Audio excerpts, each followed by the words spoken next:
The following content is provided under a Creative Commons license. Your support will help MIT OpenCourseware continue to offer high-quality educational resources for free. To make a donation or view additional materials from hundreds of MIT courses, visit MIT OpenCourseware at ocw.mit.edu.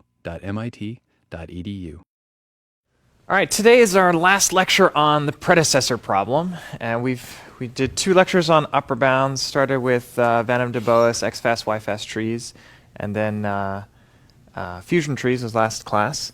This time we're going to show that those bounds are essentially optimal, and we're going to prove this bound.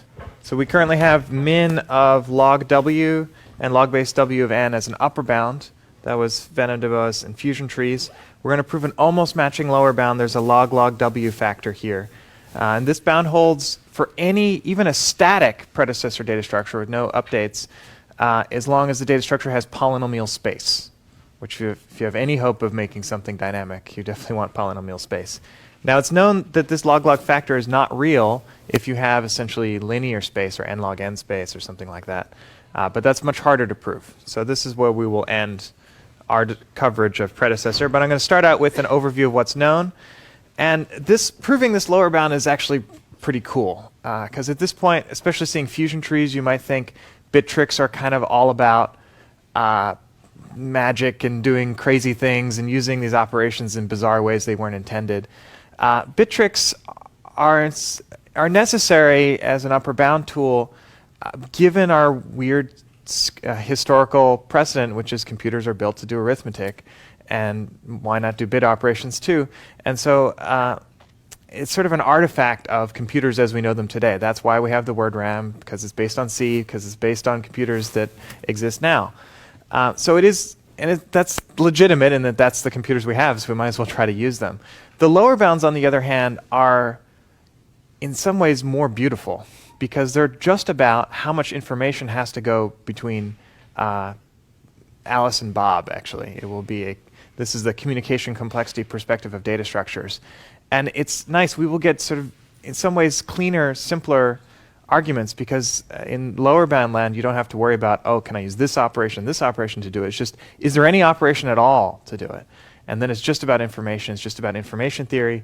And it's in some ways cleaner. And this proof in particular, using a technique called round elimination, is actually simple. And we will see in it the concepts of Van-de Boas and fusion trees again, but without having to do any bit tricks to actually make them happen. So if you felt like all these bit tricks are kind of weird, what is the real essence of the problem? This in some sense provides an answer, and it says, well, really, those were the right answers. That's what you should have been getting. So let me start with the survey. This is more of a historical survey. So the first bound for predecessor problem, first lower bound, was by Aitai in 1988. And he proved that for every word size, there's a problem size such that there's an omega square root log w lower bound. Okay, you can compare that with this one. This is log w over log w. Now, this is a bound that works for all values of n and w, which is more interesting. Here we're saying that if you just want a bound in terms of w, you need at least square root log w. Actually, the original paper claimed log w, but that's not true in general. But the proof actually establishes square root log w. And this proof is complicated. It was the first one that got the field started. There's been many papers since then. Next one was by Milterson, who we've cited a few times.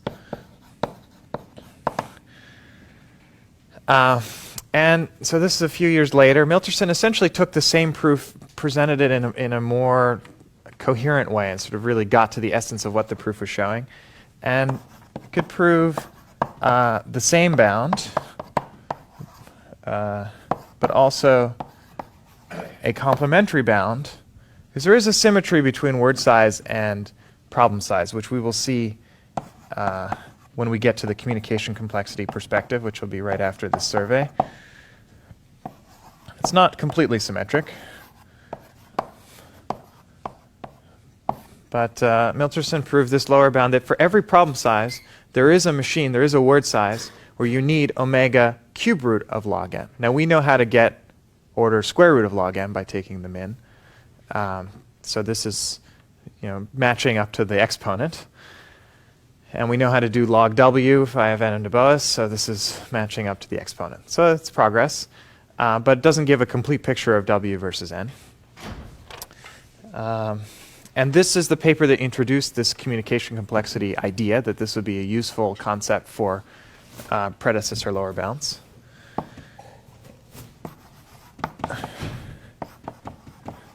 Then the following year,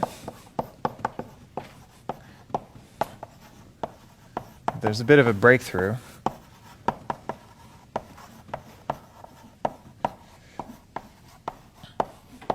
So here we've got the idea of using communication complexity. Then Milterson and others had the idea of round elimination.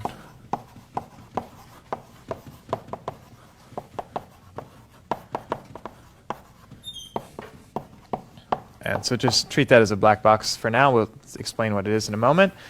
But they proved exactly the same result, but in a clean way using round elimination. These proofs are messy. This proof is pretty simple. And it's, well, the beginning of the proof that we will cover. But we're going to prove stronger bounds than this.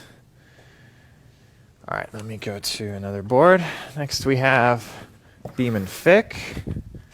This now is about the time when I entered the world of data structures. And so this was, Beam and Fick was the state of the art, or came out just when I was starting, 1999.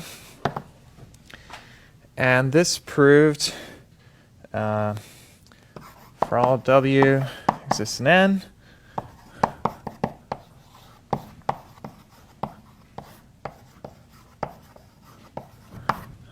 so log w over log w, which is the same thing we're going to prove, except this only proves it for certain values of n, whereas we're going to prove it for all values of n where this is smaller than that. Okay, so this is a bit more special, not covering the whole wn trade-off. And then there's this symmetric version.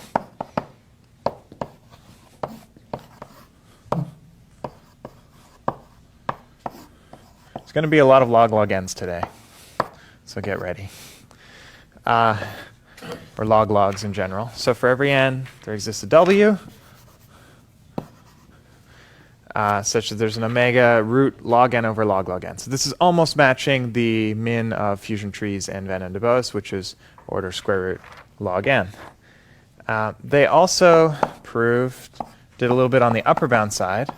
They found a static data structure achieving I'm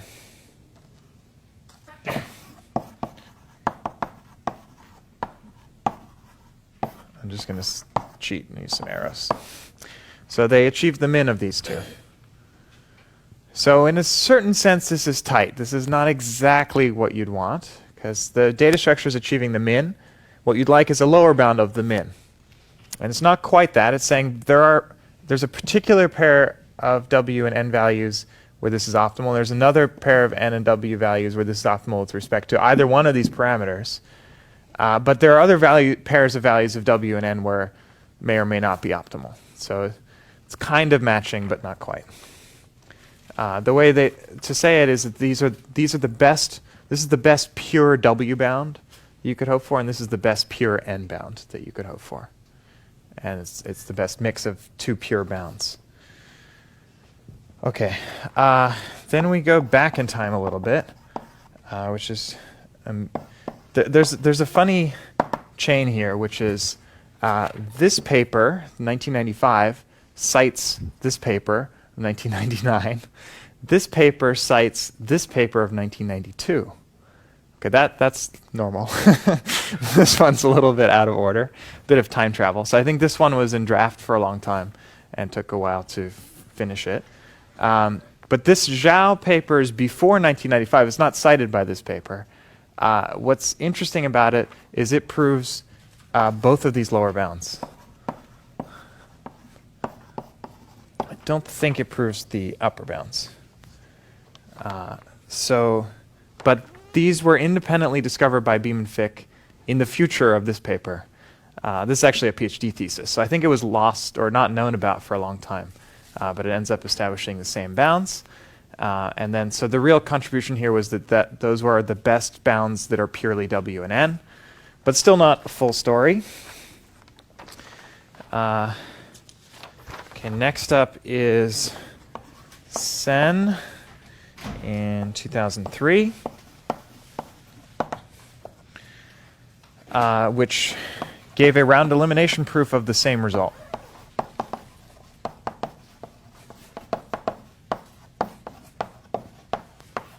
And whereas both the Beam and Fick and the Zhao proof are messy, this round elimination proof is very slick and clean, and this is the proof we're going to cover today. And it's going to prove, it will imply these pure W and N lower bounds, but it will, in some sense, in a stronger way, prove this bound, which is a real min thing. And so we're just off by this log-log factor. Otherwise, we're proving exactly that fusion trees or the min of fusion trees in Van Om de Boas is optimal. Getting rid of the log-log factor is messier. That's the next paper, which is the last. It's two papers actually, but the final papers in this story are by Petrescu and Thorup, 2006 and 7, the two papers, and they give a tight N versus W versus space trade-off.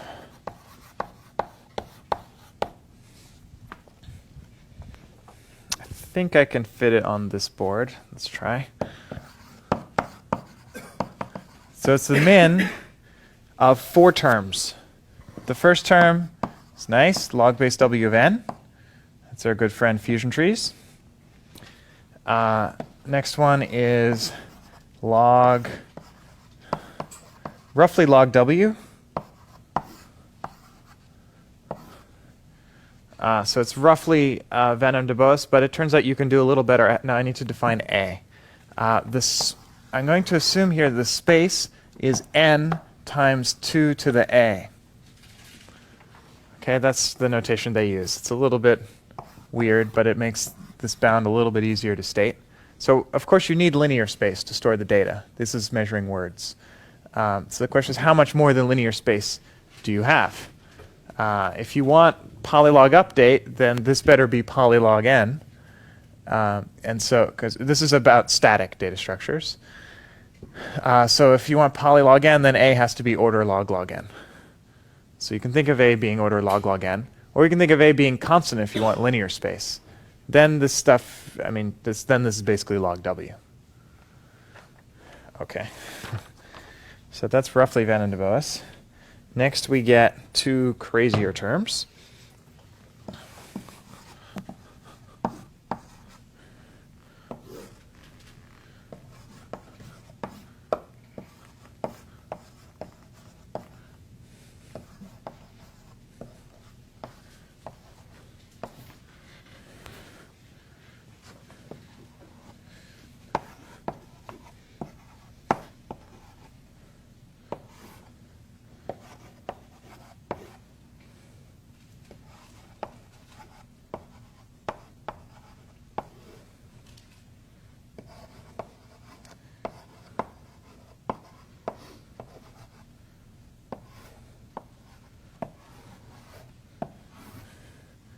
Okay, these ones I can't give you intuition for, I'm afraid.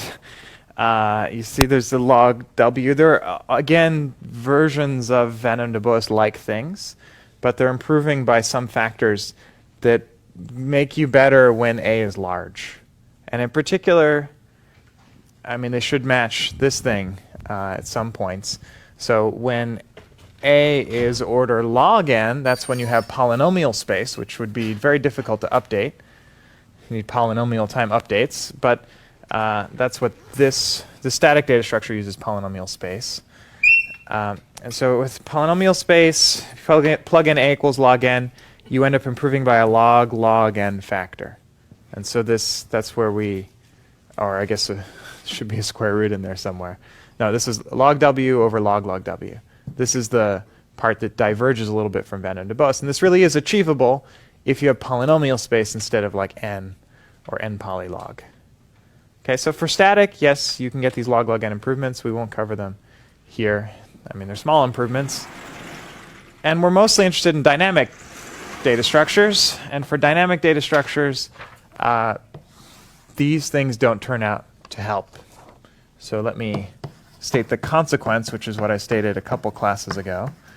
If you have n polylog n space, so if you have polylogarithmic update, which is usually the situation we care about, then we get min of log base w of n. And I'd like to say log w, but you can actually do slightly better.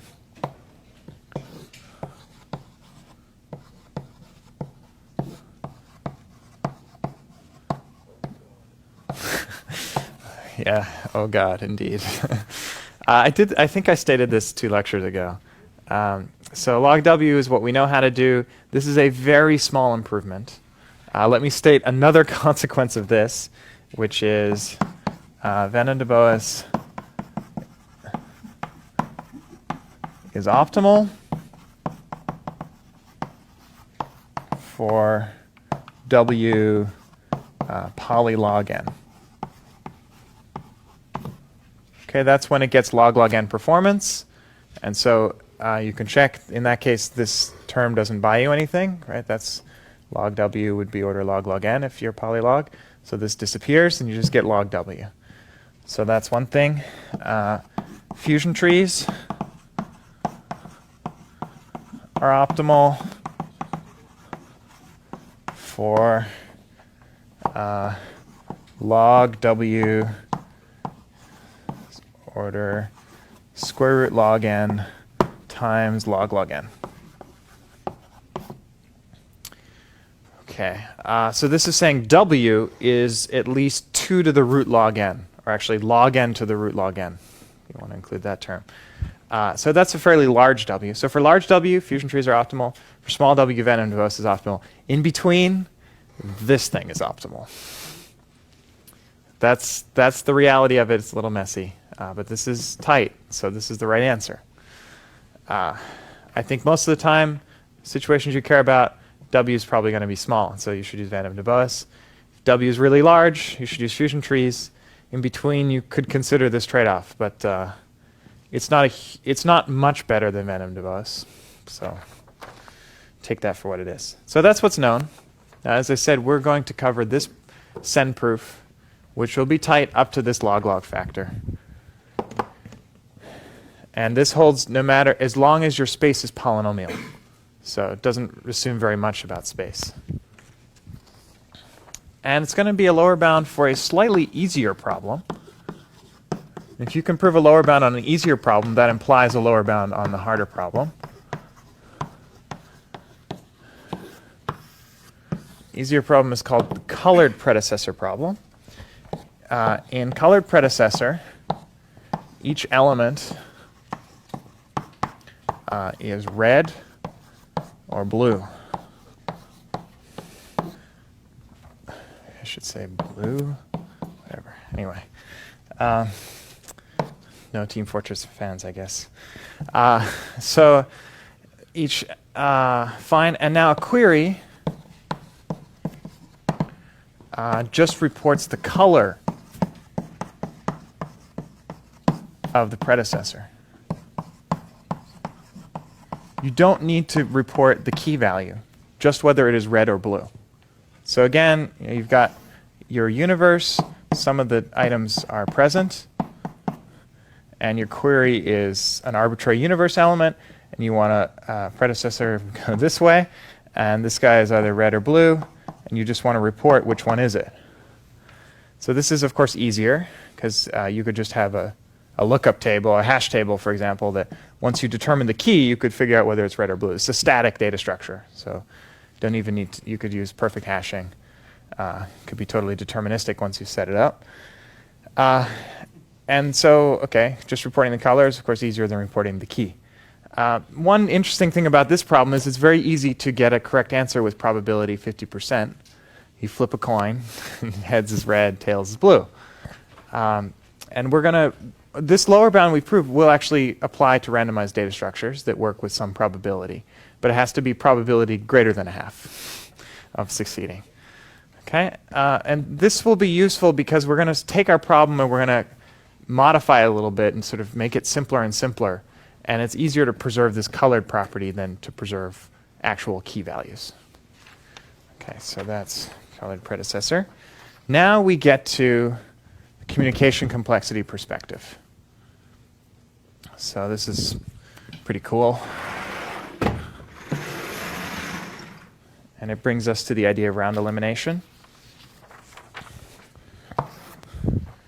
So communication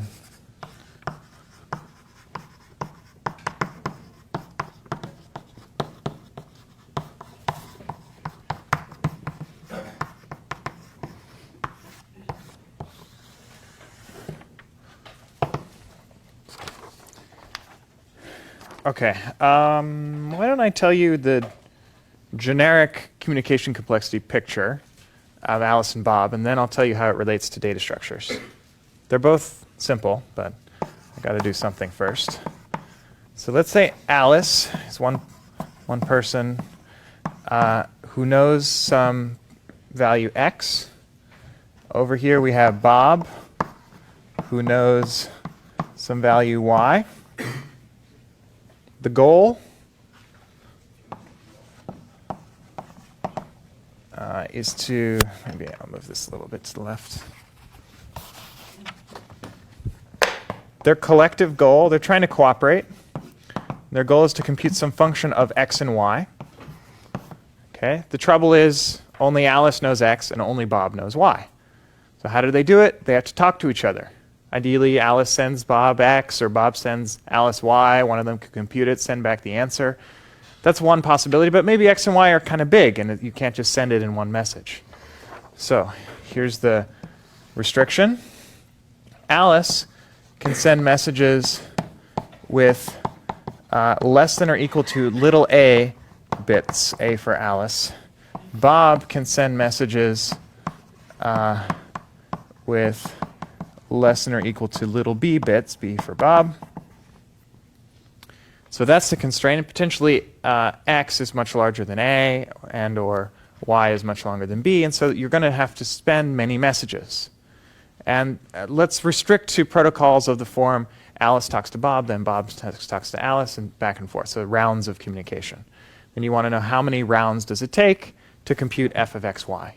And of course it depends on f. Okay, that's the totally generic picture. And there's techniques for which we're going to use for lower bounds on how long these protocols have to be. How does this relate to colored predecessor? And remember also there's the model of computation, which I should mention, cell probe model. Cell probe model, we just count the number of, in this case, because it's a static data structure, we don't really change it. Let's say memory word reads. We want to know how many words of the data structure do we need to read in order to answer a colored predecessor data structure. If we can prove a lower bound on this, of course it implies lower bound on the word RAM, or pick your favorite model that works with words. Transdichotomous RAM, whatever. Okay, so I want to cast that cell probe picture in terms of this picture. So here's the idea. Maybe I'll switch colors.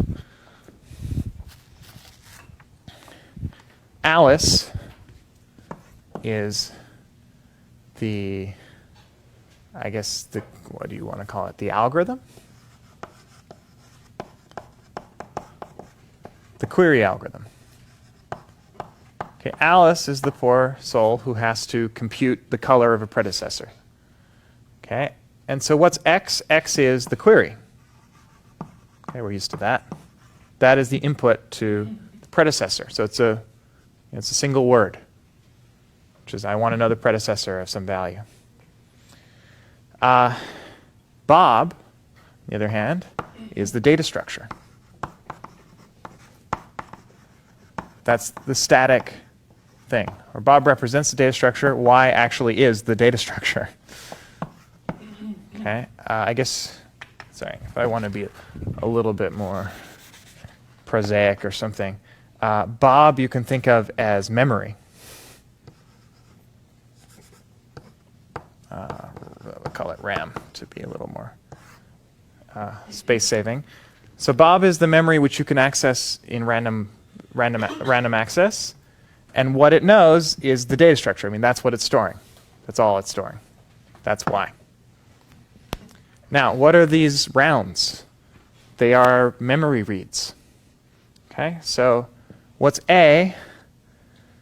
A is log of the size of the data structure, because that's how many bits you need in order to specify which word you want to read. Okay, so if you have, let's say, S words of space, A is going to be log S. Okay, you could make it larger, but it doesn't help you. So we're going to make it as small as possible because that will let us prove things. It's fine to let A be log S, because Bob is not very intelligent, right? Bob, you just say, look, I would like word 5, please, and says, here's word 5. So it's not doing any computation. Alice can do lots of computation, whatnot. In fact, free computation, we don't count that. The question is just how many things do you have to read from Bob? Now in this picture, Bob could potentially compute stuff, but we know in reality it won't. Lower bounds aren't going to use that fact, but that's why we can set A to just be log S, because Bob wouldn't do anything with the extra information. How big is B? B is just W, because the response to a word read is a word. Okay, so this is the picture. Query can probe the data structure, says give me word something, which is only log S bits. The response is W bits. And you repeat this process over and over, and then somehow Alice has to compute f of xy. In this model, Bob doesn't need to know the answer. Of course, it's just a single bit. What is f of xy? This is colored predecessor.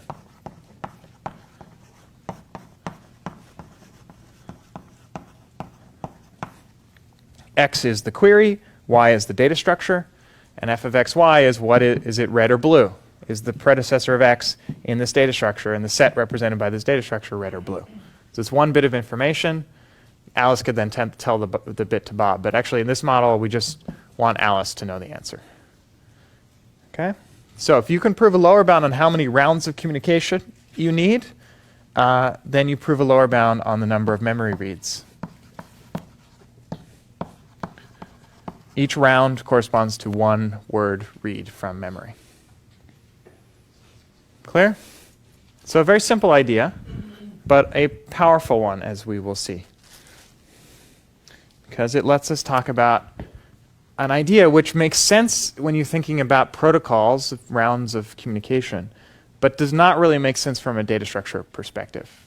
Well, I mean, not as much sense. Round elimination is a concept that makes sense for any communication style protocol. Okay, not just the red one, but the generic white picture. So here's what I need to define a little bit before I can get to the claim. This will seem weird and arbitrary for a little while until I draw the red picture, which is what it corresponds to in the predecessor problem. Okay, but just bear with me for a minute. Imagine this weird variation on whatever problem you're starting with.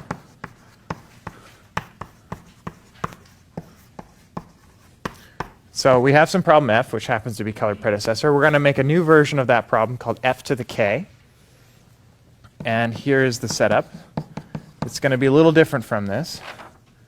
It kind of fits the same framework. But now Alice has k inputs, x1, x2, up to xk. Bob has y, as before, and it has an integer, I, which is between 1 and k. Also, this is a technicality because we'll need it for colored predecessor. We won't see that for a few minutes, but Bob happens to know all the xi's up to xi minus 1. Okay? And the goal is to compute f of xi comma y. Okay, maybe I should draw a picture of this.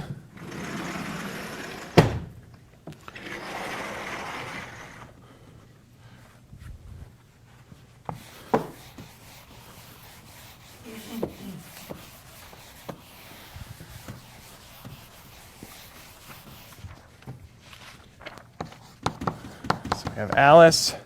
Alice has x1 up to xk. Bob has y and I. Same communication setup, and the goal is to compute f of xi comma y. Okay, before it was x comma y, and now we're saying, well, actually, x consists of these k parts.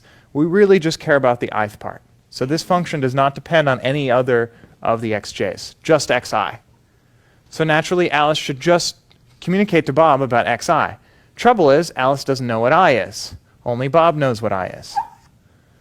So if you think about a communication protocol where initially Alice sends a message, then Bob responds, that first message that Alice sends is probably useless. I mean, probably the first question is, what's I? That has no information. It's just every time in the beginning you say, what's I? Then Bob says, here's I. And then after that one round, Alice can just think about xi from then on. Okay. I want to, one message may seem like nothing, but it's like every time you put a penny in the jar, after you do that enough times, you have a lot of money. So one message may seem like very few, but we just need to prove a lower bound of like log w over log w messages. So you do this a few times, eventually you'll get rid of all the messages. Now if we get rid of all the messages, it may seem crazy, but it turns out you can iterate this process of eliminating that first message. If we get rid of all the messages, the best we could hope for is an algorithm that is correct with 50% probability, right? If Alice can do nothing, and then the best Alice could do is flip a coin. So we will get a contradiction if we get a zero-message protocol that wins with more than 50% probability. That's what we're going to try to do. But what does it mean to eliminate this first message? Let me formalize the round elimination lemma a little bit.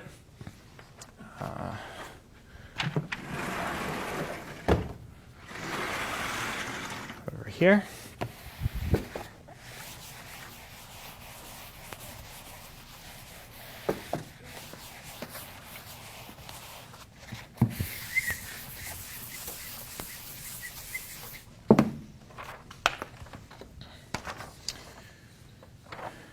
So,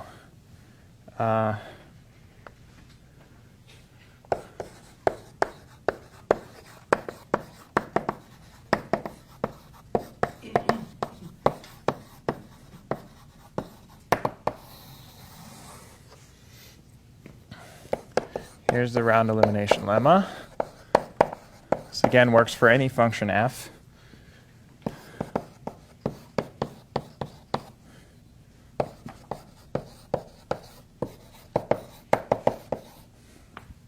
So if there's a protocol for this f to the k problem, and Alice speaks first, then that first message is going to be roughly useless. So let's suppose it has error probability delta. So there's some probability it gives the wrong answer. And let's suppose that it uses m messages. Then there exists a protocol for f where Bob speaks first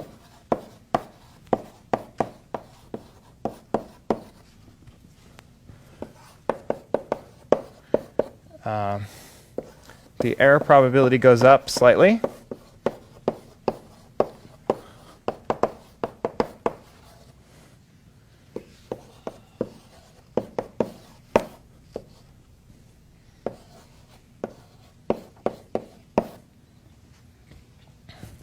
And it uses one fewer message.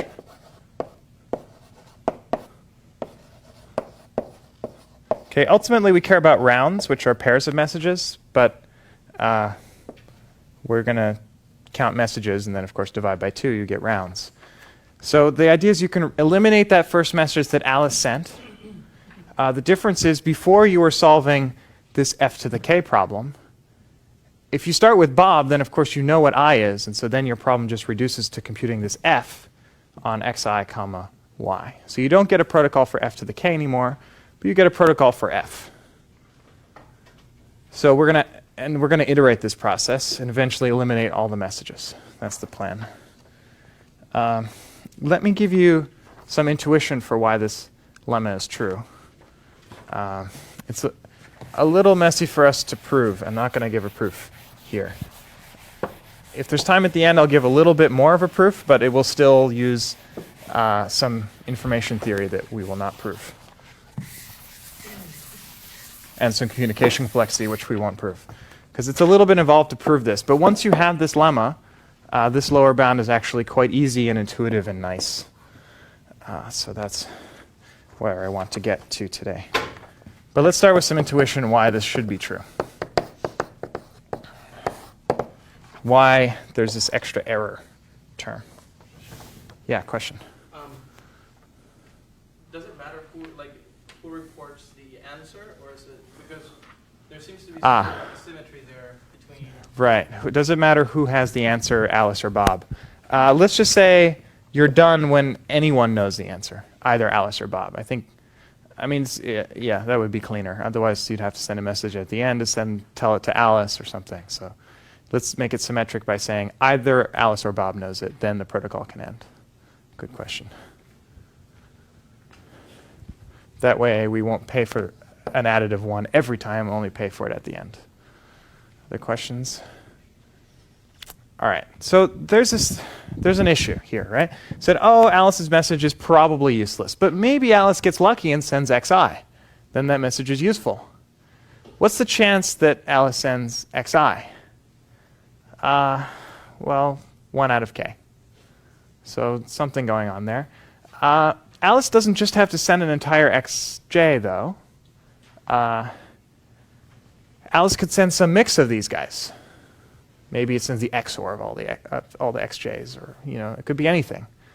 But there's a limit, right? There's only a bits being sent from Alice to Bob. So the idea is if the total number of bits here is much bigger than a, then very few of the bits that you send are going to be about a particular element xi, in expectation. So this is a probabilistic thing.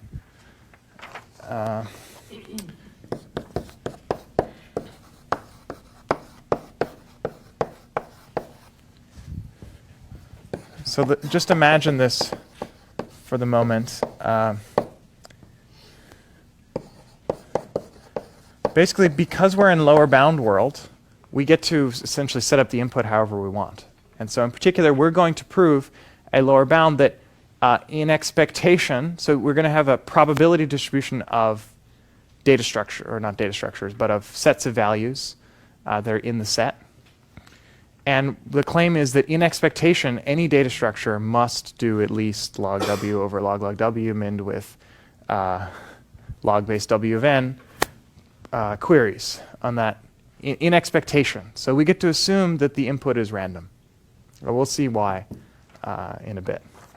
So in this world, we can assume that I is chosen uniformly at random. And given that assumption, you would expect exactly a over k bits to be about xi. Okay, that would be the best you could hope to do. Sort of, you have a bits, you spread them out evenly, talk about all the xi's that you can. So you get to communicate a little bit of information about the particular xi that Bob will care about. You don't know which one that is, so you have to communicate about all of them. So it's going to be a over k in expectation. So here's the idea. We want to remove that message, so Alice can't communicate those a over k bits. So what's Bob going to do? Bob is going to guess them.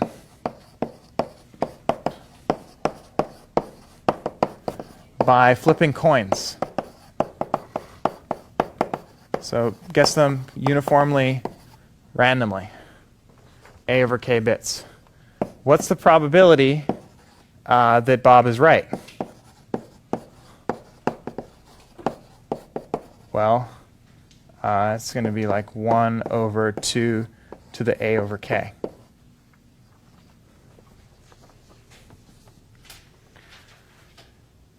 That seems not so big, but if k, how's it go? If k is much larger than a, then this is actually a good thing. So let me so this was the probability of being correct. So the probability of being right, or sorry, of being incorrect is going to be 1 minus that. And we're interested in, we had some probability delta of failing before, and now there's this new way that we can fail. So I'm using a union bound here, saying, well, we could fail the old way or fail the new way. Maybe they're correlated, maybe not, but the worst cases is at most the sum of the two errors. So the increase in error is at most 1 minus this thing. Now this 1 minus 1 over something to the power something, if this something is large, there's this fun fact, 1 minus 1 over e to the x is approximately x. Okay, so this is going to be approximately a over k, if k is large enough. So this is for large x. Right, small x, sorry. Thank you. K is large, and so a over k is small, very close to 0. Thank you. So if this were true, then the error increase would be order a over k. I mean, there's e versus 2, so there's a constant factor I'm losing there. It's not quite that good, so this is only intuition. The real bound has a square root here, and it's necessary. And I don't have a great intuition why it's square root. It's just a little bit worse than this intuition. I mean, the main issue is, what does it mean for bits to be about something? And can you really just guess those bits? Actually, you have to guess the message that Bob sent, so it's a little bit more than just the bits that Alice sent. So you lose a little bit more. But it won't make a huge difference to us. I have a square root. All right, so that's some rough intuition for round elimination. Let's see why it is so cool to have round elimination.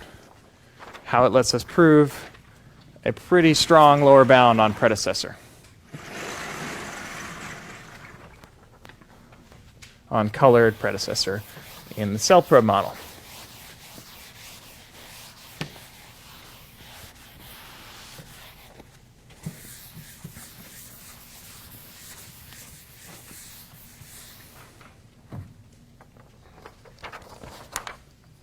Okay, I think I missed a claim somewhere here.